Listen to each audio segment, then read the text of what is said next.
Selamat berjumpa lagi, saya Romo Gregory Harapan SWD akan membawakan renungan minggu ke-32 tahun B 2021. Memberi dengan senang hati. Cara tersembunyi untuk melipat gandakan apa yang kita miliki. Iman adalah pegangan hidup. Ia harus utuh. Iman adalah ekspresi jiwa dan keakraban kita dengan Tuhan. Imanlah yang menggerakkan kita supaya bebas untuk berdialog dengan Tuhan kapan dan di mana saja kita berada. Iman membuat yang abstrak menjadi nyata. Ekspresi iman kita nyatakan dalam doa dan juga cara hidup. Percaya kepada Allah harus utuh 100%. Tidak boleh terbagi-bagi. Mujizat terjadi karena 100% orang percaya kepada Allah.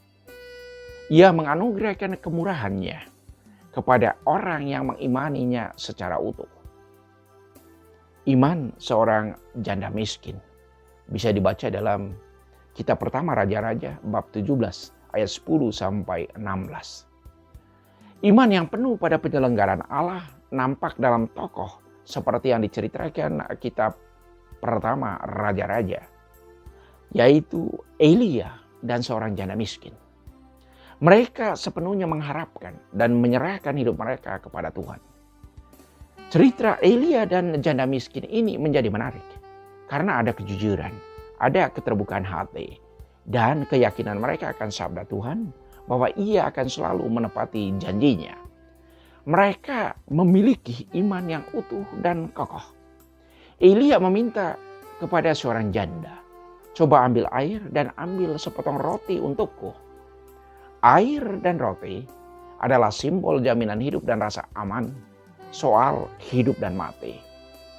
Tanggapan si janda, ia berterus terang tidak ada roti padanya. Yang ada padanya cuma segenggam tepung dalam tempayan dan sedikit minyak dalam bule-bule. Semua yang dia miliki itu adalah bekal untuk sekali makan lagi bagi dia dan anaknya. Sesudah itu mereka ketiadaan apa-apa lagi. Itu artinya kematian akan segera tiba.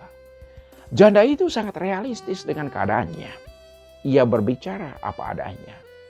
Dalam cerita ini ada transformasi, perubahan yang lebih dalam yang Elia sampaikan kepada janda itu. Buatlah seperti yang engkau katakan.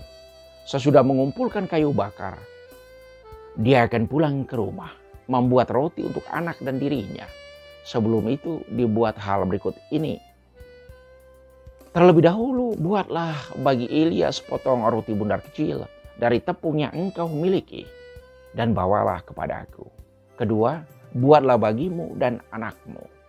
Itu bisa dibaca dalam kitab pertama Raja-Raja bab 17 ayat 13. Hal ini disampaikan Elia untuk mengingatkan janda miskin itu tentang firman Tuhan bahwa tepung dalam tempayan itu tidak akan habis. Dan minyak dalam buli-buli itu tidak akan berkurang. Sampai tiba waktunya Tuhan menurunkan hujan ke atas bumi. Hujan dalam konteks perjanjian lama selalu diartikan dengan berkat. Dengan turunnya hujan, orang akan bisa bercocok tanam. Rerumputan kembali menghijau. Pepohonan kembali bertunas. Di saat itu ternak tidak akan kekurangan rerumputan untuk mereka makan. Hidup dan harapan baru pun mulai muncul. Elia, si janda dan anaknya masih makan beberapa waktu lagi lamanya sampai turun hujan. Mereka tidak berkekurangan. Tuhan selalu mencukupi segala sesuatu yang umatnya perlukan dalam hidup. Mujizat itu terjadi hanya karena iman yang utuh. Allah selalu menepati janjinya. Iman Elia dan janda itu menyelamatkan. Elia adalah perantara sabda Allah. Ia adalah nabi yang selalu mengandalkan Tuhan. Ia percaya apa yang difirmankannya. Kualitas diri yang dimiliki oleh janda miskin, yakni ia berkata dan bertindak jujur. Ia mengandalkan Tuhan. Ia yakin segala sesuatunya ada dalam penyelenggaraan Tuhan. Kita perhatikan lagi cerita tentang pemberian seorang janda miskin dalam Injil Markus bab 12 ayat 38 sampai 44. Dalam cerita teks ini, ada dua hal menarik. Pertama, Yesus memberikan awasan untuk kita. Waspadalah terhadap ahli-ahli Taurat.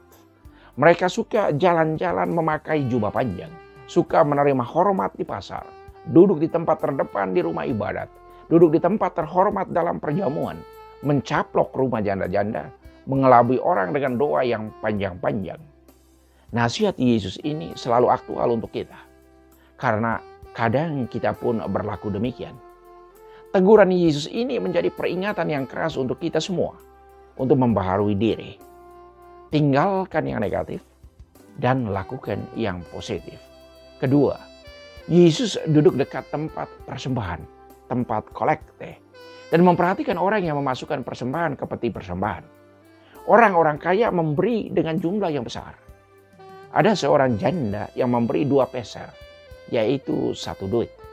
Pemberian janda miskin ini jauh lebih sedikit dibandingkan dengan pemberian orang kaya lainnya. Perbedaan dari pemberian orang-orang ini. Orang kaya memberi dari kelimpahan mereka. Sedangkan janda miskin memberi dari kekurangannya. Semua yang ada padanya dan seluruh nafkahnya. Hal positif dari orang-orang kaya dan janda miskin itu.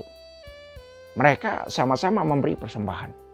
Memberi dari apa yang mereka miliki sendiri, serta memberi dengan senang hati.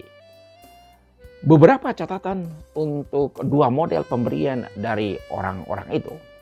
Pertama, pemberian orang kaya. Ia memberi dengan perhitungan, dengan pertimbangan dan perencanaan matang. Saya memberi sekian karena masih ada yang akan saya dapat lagi. Orang menjadi kaya karena kerja keras, disertai dengan perhitungan yang cermat, perencanaan yang matang, dan eksekusi yang tepat waktu. Orang kaya umumnya disiplin waktu, bekerja keras, dan ada perencanaan yang teratur. Kapan harus buat apa, di mana, dengan siapa, dan untuk apa. Prinsip utama mereka yaitu waktu adalah uang. Kedua, janda miskin. Sepenuhnya ia percaya kepada Allah. Hidup dan semua yang diperolehnya diyakini berasal dari Allah, pemberian Allah. Ia memberikan kepada saya dengan cuma-cuma, maka saya memberikan kepadanya dengan cuma-cuma pula. Janda itu memberi dari kekurangan. Ini hal yang luar biasa. Ia menyimbolkan bahwa orang tak bergantung pada materi. Orang rela melepaskan apa yang menjadi ikatannya. Orang terbuka kepada realitas baru, tidak memiliki apa-apa. Untuk orang model ini, materi itu temporer sifatnya, sementara sifatnya. Tetapi ia selalu mempunyai hal yang tetap. Kesediaan untuk menerima sesuatu yang baru, terbuka terhadap rencana dan kehendak Allah. Ia menerima dengan penuh syukur dan rela untuk memberi lebih. Orang yang mensyukuri segala yang ia peroleh akan selalu mempunyai hati yang ingin membagi dengan orang lain. Dengan bersyukur, kita membuka pintu bagi berkat yang baru untuk hidup kita. Pemberian kepada Allah mestinya tanpa syarat. Tidak ada kata kalau. Misalnya, kalau bisnis saya berhasil, saya akan terlibat aktif dalam kepengurusan gereja. Kalau saya bisa bekerja di tempat yang baik, saya mau menjadi seorang pelayan gereja. Kalau saya dipromosikan untuk jabatan yang lebih baik, saya akan menambah kolekte saya setiap minggunya. Dan masih panjang deretan-deretan kalau yang bisa kita katakan. Saudara-saudari, dalam hidup setiap hari teristimewa berhubungan dengan pemberian kepada Allah. Tidak ada kata kalau. Kita mestinya memberi dengan senang hati. Karena pemberian dengan senang hati menjadi jalan terindah untuk menggandakan apa yang kita miliki. Mari kita belajar dari semangat keterbukaan janda miskin dalam cerita bacaan pertama tadi dan juga dalam cerita Injil. Tuhan memberkati.